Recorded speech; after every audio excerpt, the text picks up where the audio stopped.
আজ আমি বানাবো আজ আমি জলপাইয়ের সত্ত্ব করব আর কিন্তু জলপাইয়ের জেলি তৈরি করব।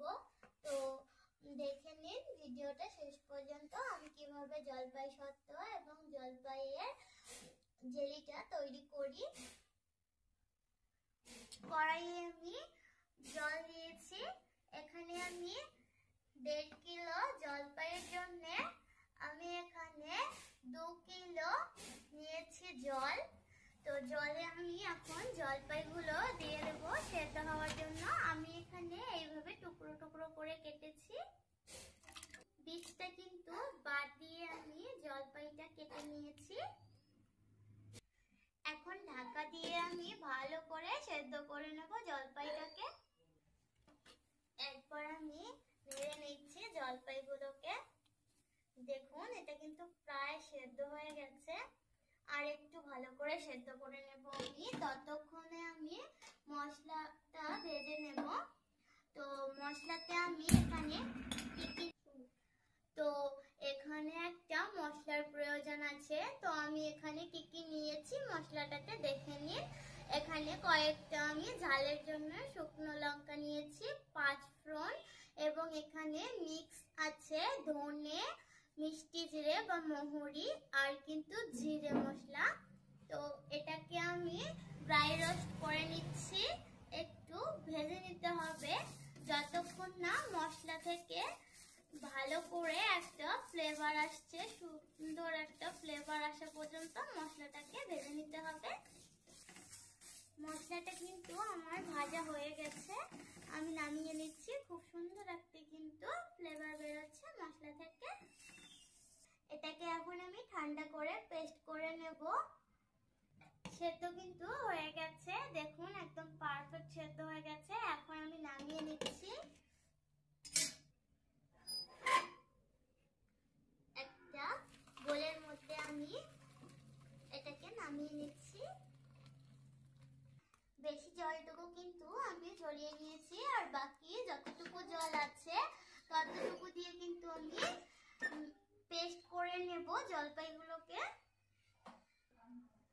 আমি এইভাবে পেস্ট বানিয়ে নিয়েছি জলপাইগুলোর। এখন আমি একটা পাত্রে এই ছাঁকনিটার সাহায্যে এটাকে ছেঁকে নিচ্ছি। তাহলে যদি কোনো এই দেখুন কতখানি খোসা বেরিয়েছে, এই খোসার অংশটা কিন্তু আমি দেব না, তাহলে কিন্তু সত্ত্বটা একদমই ভালো লাগবে না খেতে। এটা ফেলে দেব। আমি দুটো কড়াই বসিয়ে দিয়েছি। এখন আমি প্রথমে কড়াইয়ে তেল দিয়ে দিচ্ছি, সরিষার তেল, সত্ত্বটা বানানোর জন্য। ততক্ষণে তেলটা গরম হতে হতে এইদিকে আমি জলপাইয়ের যে জলটা বেরিয়েছে সেটা আমি কড়াইয়ে দিয়ে দিচ্ছি জেলি বানানোর জন্য। এখন আমি এই কাপ দিয়ে 1 কাপ, পুরো 1 কাপ চিনি দিয়ে দিচ্ছি। এটা একটু নেড়ে নিচ্ছি। ততক্ষণে আমি এখন আমি সত্ত্বটা এর মধ্যে দিয়ে দিচ্ছি, সত্ত্বর জলপাইটাকে।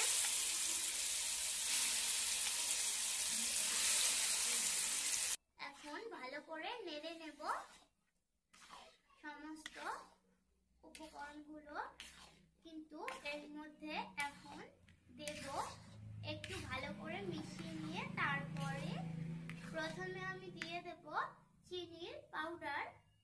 চিনিটাকে আমি গুঁড়ো করে নিয়েছি সেটা, তাহলে কিন্তু তাড়াতাড়ি মিশে যায়। আর যদি গোটা চিনি দেন তার পরিবর্তে একটু বেশি সময়টাও লাগে, তো পাউডার করে নিলে একটু সময়টা কম লাগে। দেখুন চিনি থেকে কিন্তু জল ছাড়া শুরু হয়ে গেছে, আর গোটা চিনি দিলে কিন্তু একটু সময় নিয়ে এটা করতে হয়, যার জন্য আমি পাউডার করে কিন্তু নিয়েছি। চিনিটাকে ভালো করে মিশিয়ে নিয়েছি। সবুজ কালারের ফুড কালার দিয়ে দিচ্ছি। আপনারা চাইলে এটা কিন্তু নাও দিতে পারেন, আপনারা যদি আপনাদের হাতের কাছে যদি কালারটা না থাকে। এখন আমি এর মধ্যে স্বাদ মতো নুন দিয়ে দিচ্ছি, নরমাল নুন। এখন দেব বিট নুন, এটা স্বাদ বাড়ানোর জন্য। মশলাটা দিয়ে দিচ্ছি। ঝালের জন্য চিলি ফ্লেক্স দিয়ে দিচ্ছি। আপনারা যদি ঝাল পছন্দ না করেন তাহলে নাও দিতে পারেন। এখন ভালো করে মিশিয়ে নিচ্ছি। এটাকে কিন্তু আর একটু থকথকে করে নিতে হবে। তো ততক্ষণে আমি এটা থকথকে হতে হতে এইদিকে আমি জেলির জন্য উপকরণ দিয়ে দিচ্ছি। জেলিতে হালকা একটু আমি সামান্য একটু দিয়ে দিচ্ছি বিট নুন। দেখুন এটা কিন্তু খুব চেপকাচ্ছে, তো আমি ঢাকা দিয়ে দিচ্ছি একটু। জেলিটাতে একটু লেবুর রস দিয়ে দিচ্ছি, আর একটু দিয়ে দেব গ্রিন ফুড কালার বা সবুজ ফুড কালার, যেহেতু জলপাই সবুজ হয় দেখতে, যার জন্য আমি এখানে সবুজ ফুড কালার দিলাম। আপনারা কিন্তু যে কোনো ফুড কালার দিতে পারেন অথবা নাও দিতে পারেন। এখন এর মধ্যে ভিনিগার অ্যাড করব। ভিনিগারটা দেওয়ার কারণে কিন্তু অনেকদিন পর্যন্ত এটা ভালো থাকবে। এখন এটাকে অনবরত জাল করে করে এটার একটা তারের মতো করে নিতে হবে, একদম থকথকে করে নিতে হবে। শর্তটি কিন্তু হয়ে গেছে। এখন আমি ভিনিগার দিচ্ছি। ভিনিগার দিয়ে কিন্তু একটু নাড়াচাড়া করে আমি নামিয়ে নেব। বেশিক্ষণ জাল করা যাবে না ভিনিগারটা দিয়ে। এটা কিন্তু 1 বছর পর্যন্ত ভালো থাকবে, কোনো রকম নষ্ট হবে না। রোদে দেওয়ার ঝামেলা ছাড়াই এটা কিন্তু একদম ভালো থাকবে। আর এটা কিন্তু রোদে দেওয়ার ঝামেলা ছাড়াই কিন্তু এটা শুকিয়ে নেওয়া যায়। এটা ফ্যানের হাওয়াতে কিন্তু 2 দিন পর্যন্ত বা 1 দিনেই কিন্তু শুকিয়ে যায়। তো দেখুন আমার খুন্তি থেকে কিন্তু পড়ছে না, তো বুঝবেন, তাহলেই কিন্তু বুঝতে হবে যে আমার শর্তটা পুরোপুরি তৈরি হয়ে গেছে। এখন আমি যেই পাত্রে শুকোতে দেব সেই পাত্রে আমি একটু তেল ব্রাশ করে নিচ্ছি। এই যে এরকম 2-3টে থালাতে কিন্তু আমি তেল ব্রাশ করে নিয়ে আমি রোদ্রে শুকোতে দেব। যেহেতু আমরা গ্রামেই থাকি, যার জন্য এখানে রোদ্রের অভাব নেই, যার জন্য আমি রোদ্রেই শুকিয়ে নেব।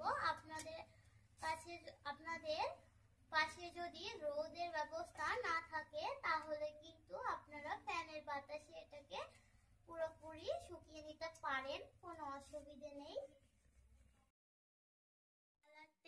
আমি তেল ব্রাশ করে নিয়েছি। এখন আমি শর্তটা দিয়ে সেট করে নিচ্ছি থালাতে।